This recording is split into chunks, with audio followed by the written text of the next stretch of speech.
Los médicos, un grupo social y laboral muy atacado por el coronavirus.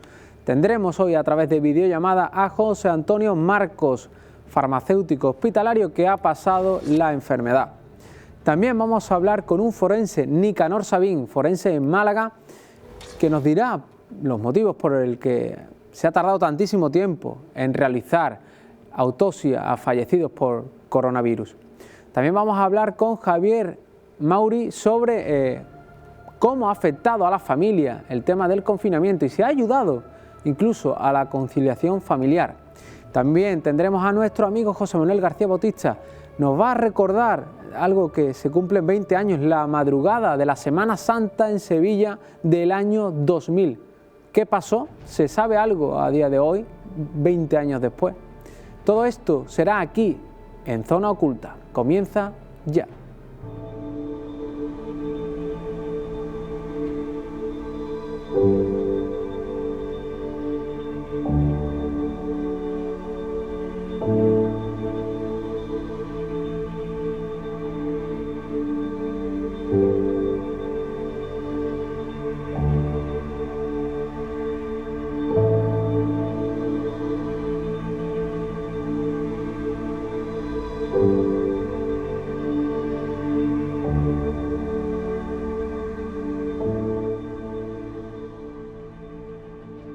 Y ya sí nos encontramos con nuestro primer invitado de esta noche, José Antonio Marcos, farmacéutico hospitalario. Muy buenas noches, ¿qué tal? Hola, ¿qué tal? ¿Cómo estás, Dani? Pues yo muy bien, y creo que lo primero que habría que preguntarte a una persona, que es lo que vamos a tratar, que has pasado el coronavirus, es, bueno, ¿cómo estás de salud a día de hoy? Bueno, pues gracias a Dios hoy estoy totalmente recuperado, ya he incorporado mi actividad asistencial al hospital, haciendo incluso deporte dentro de las circunstancias y quizá lo más importante también mi familia bien, así que totalmente recuperado. Creo que es prácticamente obligatorio en nuestra labor divulgativa contar, si lo sabe, cómo contrajo el SARS-CoV-2. Pues la verdad que esa es la pregunta que poca gente podrá saber con seguridad. Es cierto que estuve 4 días en Madrid por cuestiones de trabajo y llegué a casa pues un jueves por la tarde, sí, más o menos, y ya el viernes tuve un malestar general y el sábado ya empecé a presentar síntomas.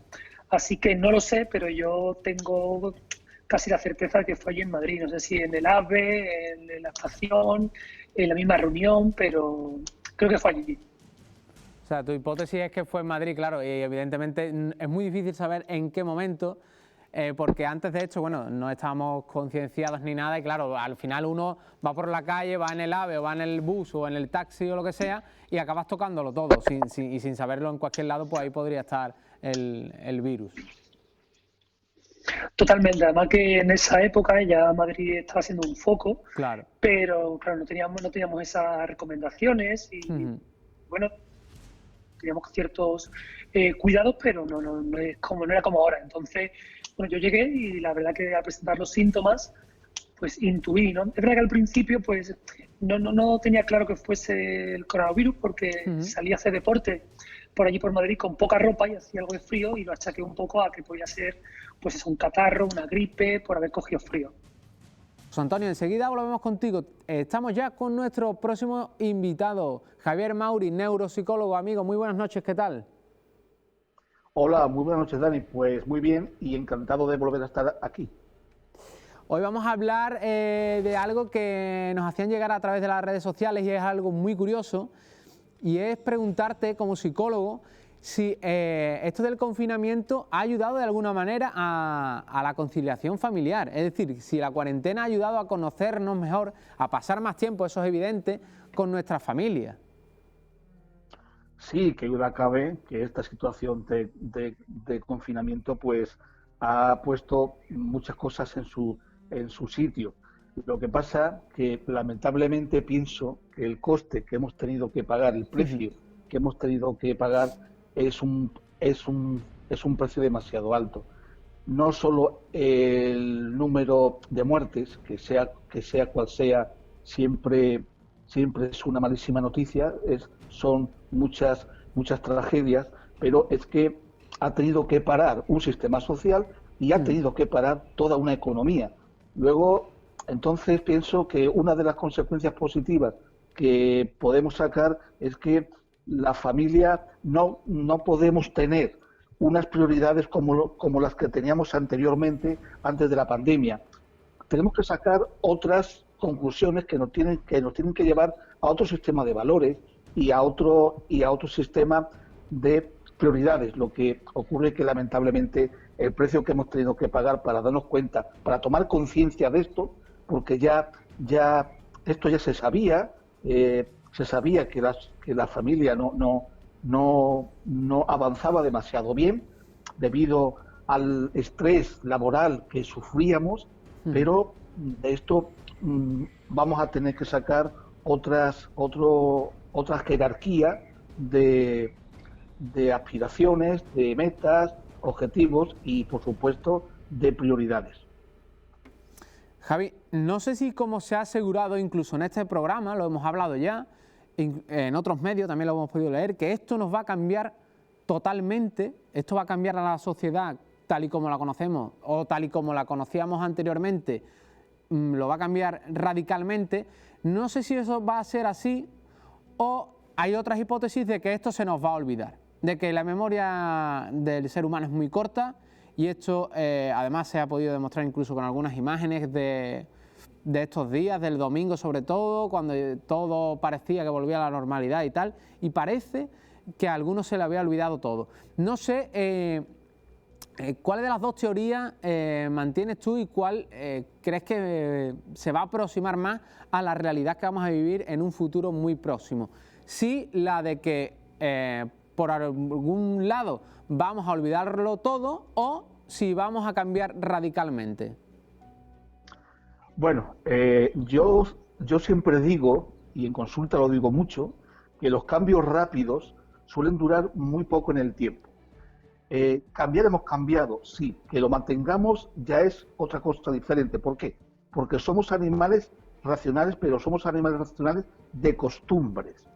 Entonces, la cabra siempre tira al monte, otro sabio refrán español, ¿no? Pienso que nos vamos a encontrar o que vamos a tener que mantener estos cambios más que nada porque la sociedad, el sistema social, los controles sociales a los cuales vamos a salir no tienen nada que ver con los controles sociales que había antes. Para empezar, si quieres entrar en un restaurante, vas a tener que mantener la distancia de seguridad sí o sí. Te vas a tener que sentar en una mesa para 4 comensales que está dividida por láminas de metacrilato.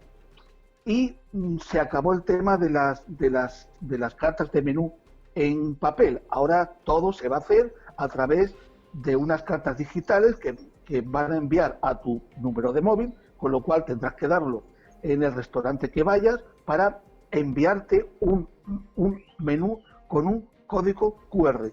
Y el responsable del restaurante va a tener que saber en dónde estás ubicado. Quiero decir con esto, y esto únicamente es en el tema de la restauración, pero si nos vamos a las universidades, a los colegios, pues ya se está hablando de que el tema digital va a estar mucho más presente que el tema presencial. Se van a organizar grupos pequeños de alumnos, lógicamente hay que minimizar lo que es el aforo en un aula, por ejemplo, en una clase, no solo en la universidad, sino en primaria, en secundaria, etcétera, para que se pueda mantener una distancia de seguridad. Quiere esto decir que si no mantenemos lo que hemos aprendido, el sistema social que nos vamos a encontrar cuando ya empecemos a salir, nos va a obligar sí o sí a mantener todo esto. Javi, enseguida volvemos contigo, estamos ya con nuestro siguiente invitado, Nicanor Sabin, forense. Muy buenas noches, ¿qué tal? Hola, buenas noches. Nicanor. Muy bien, por aquí, muy bien. Hoy estoy saliente de guardia, así que tranquilo. Perfecto. Nicanor, forense en Málaga, ¿verdad? Sí, en Málaga. Llevo trabajando como forense ya unos cuantos años. Bueno, pues nos trae hasta aquí Nicanor, que siendo un forense tenemos muchas dudas sobre por qué en España no se han realizado autopsias hasta prácticamente estos momentos a aquellos fallecidos por coronavirus. Bueno, vamos a ver. Autopsias sí se han realizado y se están realizando. Lo que pasa es que yo creo que hay que distinguir dos tipos de autopsias. En nuestro caso, en mi caso, como médico forense, nosotros hacemos autopsias judiciales. Y son autopsias que por orden, solo y exclusivamente por orden judicial. Todas aquellas que pueden tener, pues que son violentas o que sospechosas de violencia y que pueden tener alguna consecuencia jurídica. Ese es un tipo de autopsia, que es la que realizamos nosotros. Otra cuestión es las autopsias clínicas, que son las autopsias en gente que por muerte natural, en que se realiza para una investigación de cuál ha sido el mecanismo de la muerte, la causa, el mecanismo fisiopatológico, etc. Entonces, autopsias se siguen haciendo, por supuesto. Nosotros seguimos haciendo nuestras autopsias con las limitaciones propias de la situación, pero cualquier autopsia judicial se sigue realizando. Pero nuestro trabajo no es investigar la causa de la muerte ni el mecanismo de la muerte. Nosotros lo que buscamos es darle al juez todos los datos alrededor de esa muerte violenta. No, para entendernos, si a una persona le pegan 2 tiros, no hace falta ser médico para saber, ni forense ni médico para saber de qué se ha muerto. No buscamos la causa. Buscamos darle todo lo que hay alrededor de cómo se produjo ese tipo de fallecimiento y muerte, ¿no? Y eso es una cosa. Otra cosa es la muerte natural y la investigación. En el caso del COVID en concreto es una muerte natural, por tanto no nos corresponde a nosotros investigar eso. Le corresponde a una autopsia clínica. Ahora, esas autopsias clínicas no se pueden realizar de cualquier manera ni de cualquier forma. Ya no sé si me estoy enrollando un poco. Si no, perfecto. La estoy siguiendo perfectamente. Lo explico así de una manera más o menos. Para hacer una autopsia de este tipo, con un grado de contagiosidad tan alto, tiene que haber unas salas que estén preparadas para eso. Entonces, esas salas en España, que yo sepa, hay muy pocas, porque son casos muy excepcionales. Claro. Entonces, tiene que cumplir una serie de requisitos. Son salas que llamamos de bioseguridad, BSL nivel 3, porque el grado de contagiosidad es muy alto. Entonces, que cumplan esas condiciones en España, que yo sepa, debe haber unas 5, 6, 7 como mucho. Entonces, no cualquiera puede hacer una autopsia de este tipo. Esto pasa aquí en España y en casi todo el mundo. Entonces, no quiere decir que no se hayan hecho autopsias. Autopsias judiciales, por supuesto que se hacen, con las condiciones actuales distintas, y las autopsias clínicas, sí es verdad que de entrada se limitaron un poco. Al principio de la crisis, la Sociedad Española de Patología, de Anatomía Patológica, creo recordar que hizo unas indicaciones tratando de restringirlas. Porque para que se pueda hacer esas salas, primero que hay muy pocas. En España creo que había 5 o 6. Por otro lado, los equipos de protección también estaban muy limitados. Porque claro, tú no puedes autopsias, para hacer esa autopsia tienes que tener un equipo, tienes que tener una protección individual muy alta. Parte del personal de entrada se dedicó a la atención clínica, puesto que era una prioridad.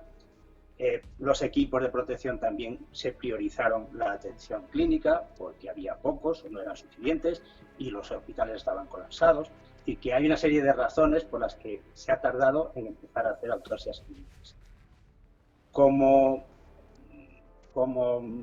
tema alternativo, sí se hizo tomar biopsias post-mortem para estudios de forma de muestras concretas de distintos órganos como alternativo.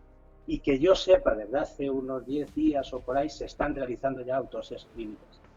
¿Y por qué? ¿Y por qué hasta...? En el hospital Ramón y Cajal, me parece. Y Nicanor, ¿por qué hasta hace 10 días no se habían hecho autopsias? Porque posibilidades había. Repito, las nuestras se siguen haciendo. Lo que pasa es que nosotros no estamos investigando ese tipo de cosas. Claro, lógicamente. De manera indirecta, es decir, puede ocurrir que de manera indirecta nosotros hagamos una autopsia de un problema de violencia y que esa persona pudiese estar infectada de coronavirus. Entonces, indirectamente, pues tendríamos unas pero claro, esos resultados llegarán en su momento.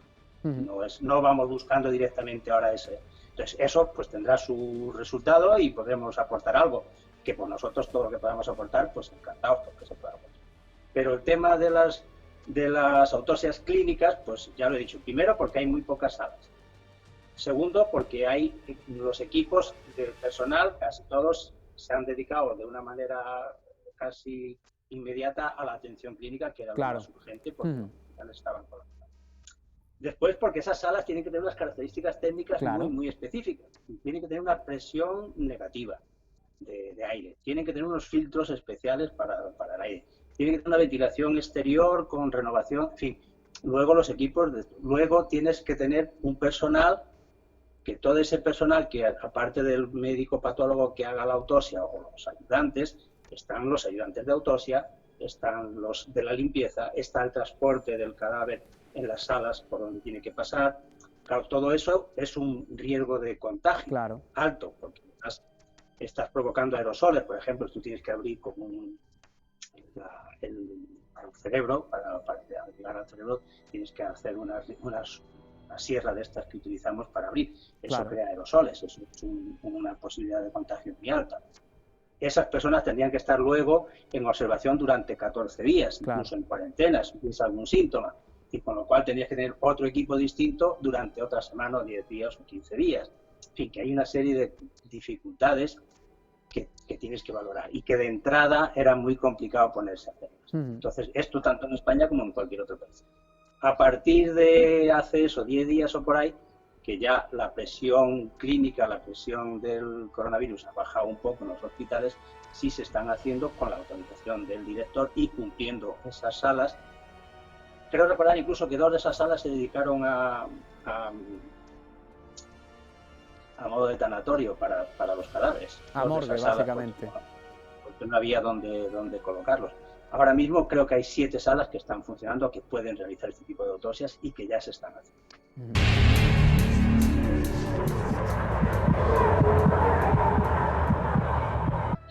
¿Cómo te enteras, José Antonio, que finalmente das positivo? O sea, ¿cómo te haces la prueba?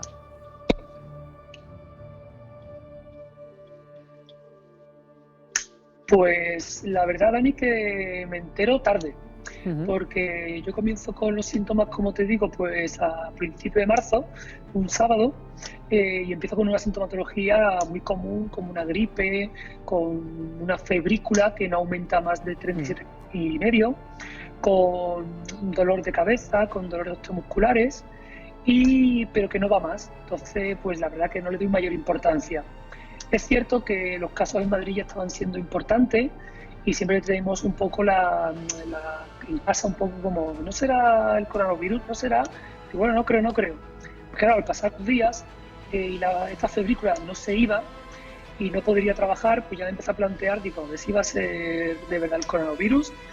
Yo llamé a los teléfonos que había para información, pero en aquellos momentos los protocolos eran diferentes, ¿no? Y al no tener una disnea importante, al tener una sintomatología leve, no cumplía los requisitos y por lo tanto me decían que hiciese vida normal, que cuando se pasase la fiebre esa, pues fuese a trabajar. Pues así estuve bastante tiempo, casi 2 semanas, en el que la fiebre no se me iba, no empeoraba, tampoco mejoraba, pero no me hacían los test.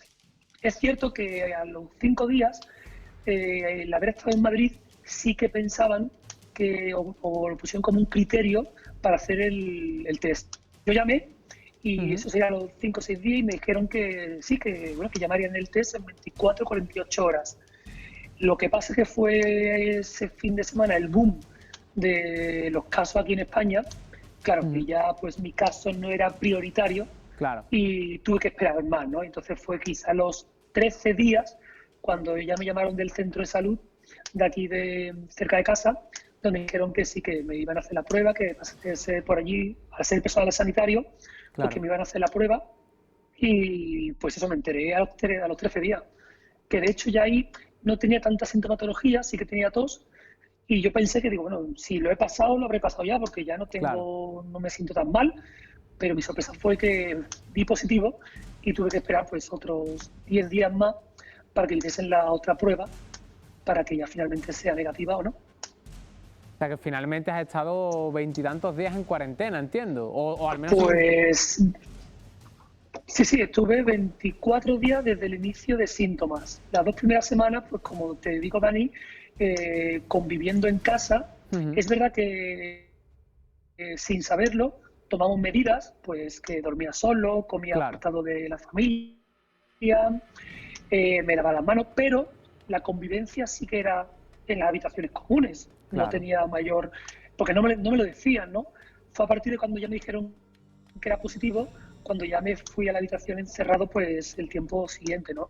Y es ahí quizá donde te entra el temor, porque yo al principio no le veía ningún problema, ¿no? Pero cuando ya te dicen que eres positivo, dices, he estado con las niñas en casa, conmigo viven 3 niñas pequeñas, mi mujer, mi suegra, y dices, bueno, a ver si la cosa no se complica, ¿no? ¿Has llegado a tener miedo entonces, José Antonio, cuando te dan ya el positivo? ¿Has llegado a tener miedo? Sinceramente, no sé si fue porque me pasó al principio y al principio pues no se conocían tantos casos de gente más joven o de gente sin patología previa, y la verdad que nunca tuve miedo por la enfermedad. Es verdad que cuando ya me dicen que soy positivo, sí que pienso en los días que he estado conviviendo en casa con mi familia, sobre todo en mi suegra, que es mayor, en las niñas, que aunque los casos son muy raros, pero dices tú, bueno, a ver si ahora que ha sido todo muy leve, se nos complica, ¿no? Y es verdad que esos días, pues las 3 niñas tuvieron un pico de fiebre un día, tuvieron tos, o sea, que tuvieron algo de sintomatología. No fue a más, ¿no? Pero más que miedo, sí que estás intranquilo, ¿no? Y es verdad quizá, Dani, que igual lo hubiese vivido diferente si es ahora, ¿no? Porque quizá ahora sí que se conoce más la enfermedad, no se ve algo tan poco o tan leve como sería al principio, sino que por algún mecanismo desconocido hasta ahora, pues parece ser que a ciertas personas le afecta mucho más que a otras, ¿no? Y eso, pues, en cierta manera dices, bueno, lo he pasado leve, gracias a Dios, pero si te pasa ahora, pues siempre estarías con la duda de, bueno, esto voy a empeorar, no voy a empeorar, pero bueno, dentro de cada vez, gracias a Dios, lo normal, y entonces verdad hay que decirlo, que lo normal es que la gente que se ha infectado, que son muchos, pero lo normal es que se pase de manera asintomática o muy leve, ¿no? Y gracias a Dios, pues los casos graves, que por desgracia estamos viendo que son muchos, pero comparado con el número de infectados, pues no son tantos, ¿no? José Antonio, enseguida volvemos contigo y seguimos conociendo tu testimonio. Nos vamos ahora de nuevo con Javi. Ten en cuenta que estamos hablando de empresas privadas. A mí, en Madrid, por ejemplo, me consta que algunos restaurantes ya han empezado a hacer todo esto. Y ten en cuenta que por la zona del norte, no recuerdo si es Vizcaya o Álava, se va a abrir, si no se ha abierto ya, un hotel que es pionero en este tema de una cadena de hoteles bastante famosa aquí en España, que también trabaja en China precisamente, y ahí prácticamente tú no tienes ningún contacto visual casi con ningún trabajador. De hecho, por no haber, no es necesaria ni la recepción del hotel.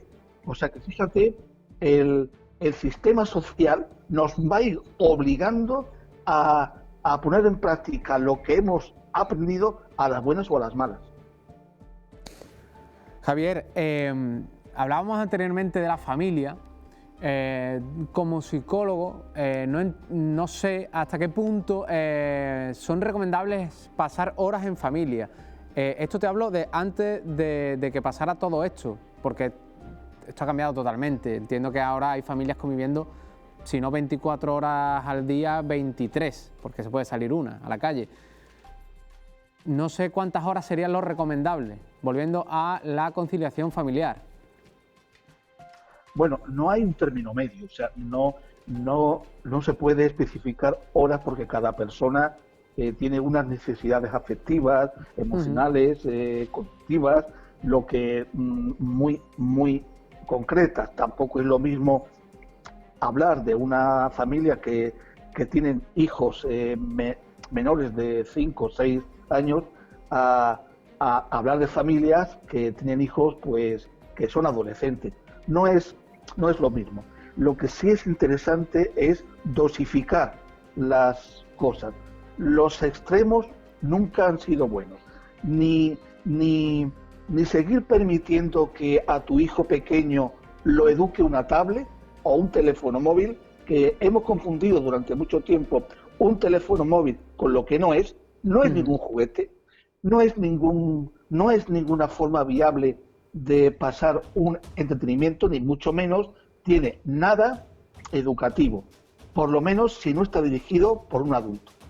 Bien, pero cada persona tiene que tener su espacio, tiene que tener su intimidad y su espacio personal, además de ese espacio en común de toda la familia. Eso es la propia familia, las propias características de la familia quien tiene que ir determinando todo eso. Perfecto, Javi. Enseguida volvemos contigo. Nos vamos de nuevo con Nicanor. Nicanor, ya se están haciendo este tipo de autopsias clínicas, como bien dice. No sé si ya se está sacando algo en claro de estas autopsias.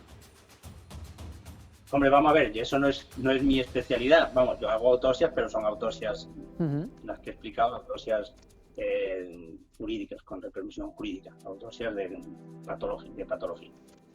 Que yo sepa, pues se están haciendo hay algunos resultados, pues por lo menos más llamativos. Claro, los de aquí de España yo todavía no tengo datos concretos. De Italia se ha reportado, pero no hay algo, por lo menos yo no lo he visto todavía, algo publicado de unas 20 autopsias. Se ha reportado eso en Twitter y en algunas informaciones por los medios de comunicación, pero una publicación específica en revista científica yo todavía no lo he visto. No sé si ha salido en este punto.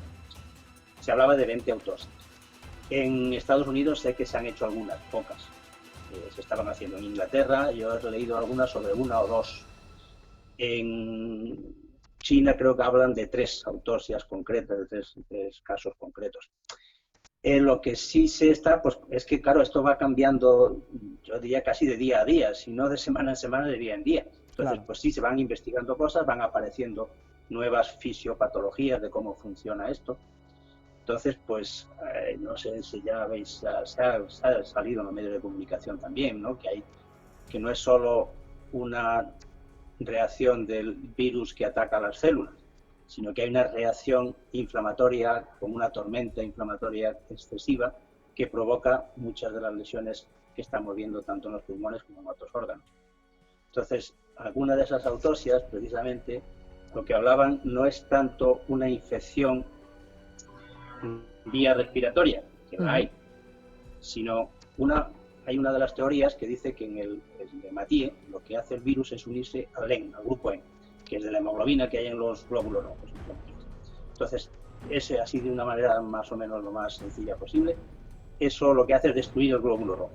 Al destruir el glóbulo rojo, que es el que transporta el oxígeno a todos los tejidos, hay una hipoxia general en todo el organismo, que eso explicaría ese cansancio tan tremendo que suele producir la infección por el coronavirus. Y además de eso, claro, esa destrucción del hematíe provoca una reacción antiinflamatoria muy potente. Aparecen entonces los leucocitos, los monocitos, que convierten los macrófagos, habría eso que llamamos la tormenta de interleuquinas, y entonces habría una reacción inflamatoria muy grande y el organismo intenta una reacción inmunológica, y que incluso es tan excesiva que acaba provocando lesiones. Y esa misma coagulación, esa misma rotura de los hematíes puede provocar lo que llamamos una coagulación intravascular diseminada, es decir, que produce pequeños trombos o coágulos dentro de los vasos. Se destruye el endotelio del vaso y provoca una coagulación intravascular, que no es tanto eso que se ve en las radiografías, posiblemente una infección, sino una reacción de este tipo, que dan una imagen parecida. Con lo cual, el tratamiento ya no es solo que al principio, pues decía, los antiinflamatorios y demás se dejaban para el final. Ahora se está dando de una manera precoz. Además, se está utilizando la heparina para evitar esa coagulación, y que estamos aprendiendo a tratarlo de otra manera. Pero bueno, estas son cosas que de lo que yo he ido leyendo, y no es mi especialidad propiamente dicha, pero es uno de los mecanismos.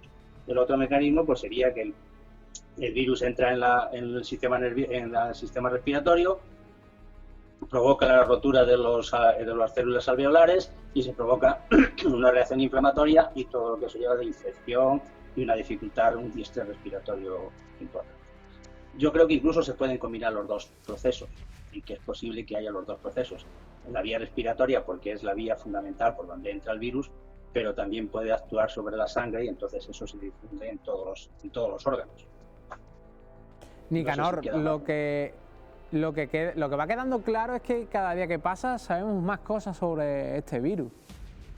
Sí, hombre, vamos a ver, esto nos ha cogido a todos pues un poco que no le dimos la importancia que tenía desde el principio, o no quisimos verla, o se nos pasó, o fuera. Y ahora pues estamos viendo que es mucho más grave de lo que parecía, que estamos aprendiendo, yo diría que día a día, tanto en el diagnóstico como en el tratamiento y en el manejo de los enfermos, claro. Sí, se está aprendiendo y cada día cambia y cada día cuenta, o cada 3 o 4 días, cada semana es nuevos datos y las autopsias, lógicamente, nos darán nueva información y nos permitirán hacer un tratamiento posiblemente más eficaz. Porque ahora mismo yo pienso que lo importante es el tratamiento, que la vacuna va a tardar, la vacuna no va a llegar tan rápidamente, que el tratamiento sí es necesario tener un tratamiento lo más claro y eficaz posible. Cuanto antes mejor, porque si no nos vamos a encontrar en el mes de octubre que podamos tener un repunte o algo por el estilo. Si hay un tratamiento apropiado, podremos sobrellevarlo mejor. Nicanor Sabin, un auténtico placer que haya estado con nosotros a través de videollamada. Igualmente, gracias a vosotros por llamarme. Nos vamos de nuevo a hablar con José Antonio, vamos a seguir conociendo su testimonio. José Antonio, aquí el número de infectados, al menos mi teoría es que nunca lo vamos a saber realmente, puesto que la mayoría de la población no se han hecho el test. Por ejemplo, en tu caso, no sé si en tu casa, en el que, como tú dices, convives con 3 niñas, entiendo, con tu mujer y tu suegra, ¿al resto se le ha hecho test o no? No. En su momento no se le hicieron test. Yo lo pregunté, que teníamos con la familia, claro. Aunque en ese momento, pues como te decía, no iban cambiando los protocolos constantemente, ¿no? Y no eran criterios para hacer test.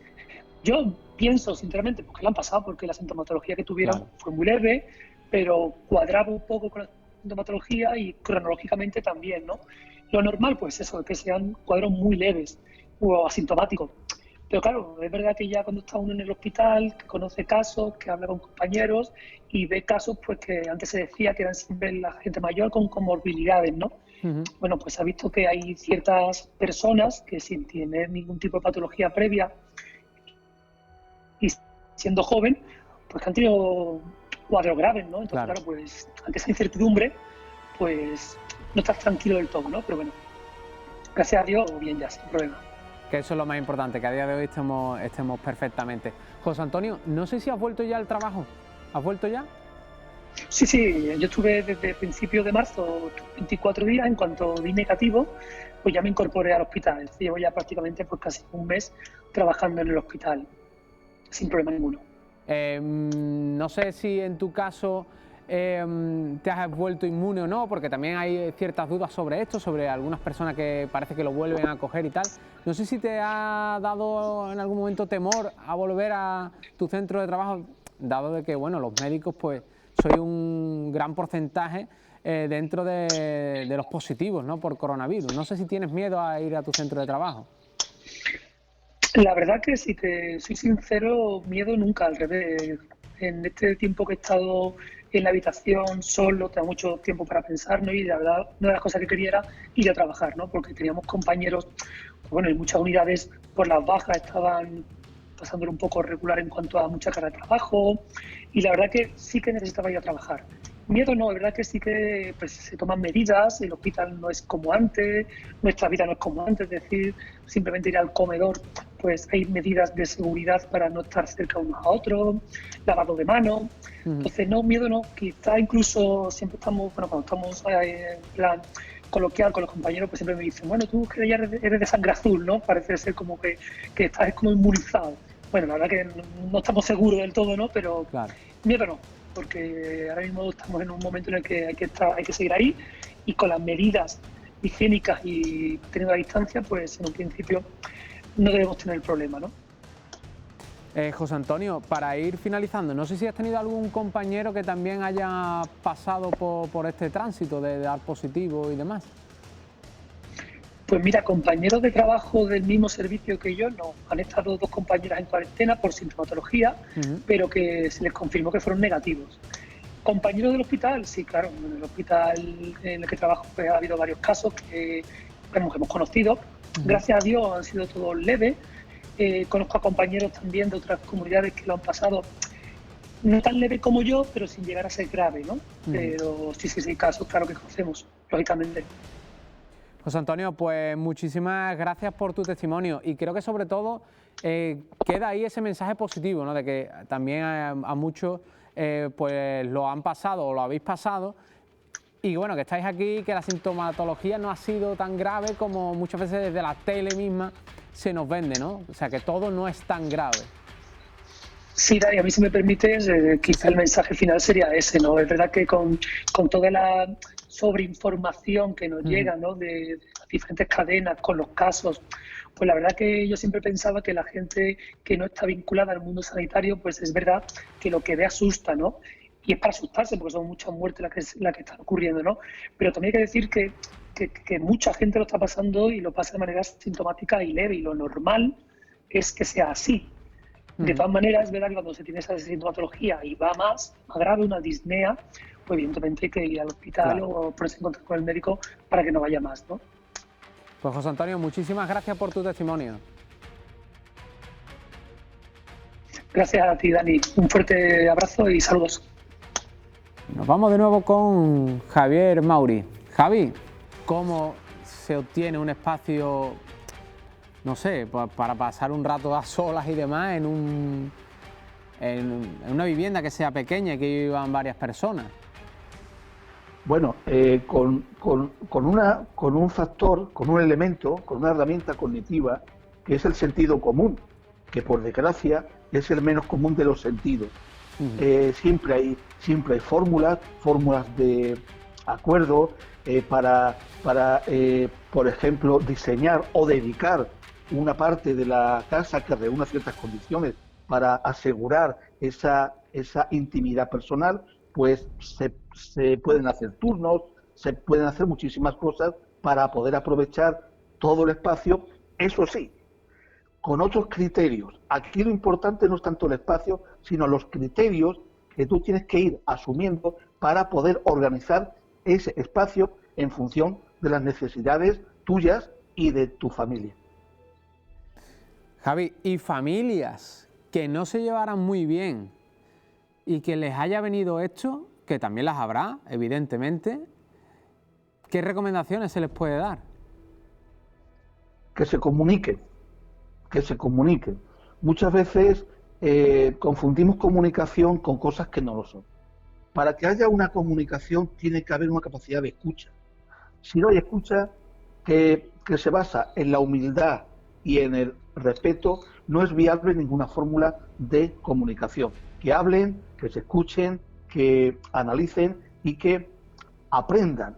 Estamos durante todo este tiempo en una fase de aprendizaje y tenemos que aprender 2 cosas: a comunicar nuestros pensamientos y a saber gestionar nuestras emociones.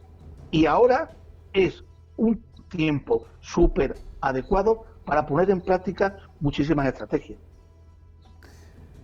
Don Javier Mauri, comunicar tú sí que lo haces muy bien y siempre con unos consejos pues muy positivos y que esperemos que, aparte de la audiencia, les sirva. Muchísimas gracias, Javi. Muchísimas gracias a ti y ha sido un verdadero placer.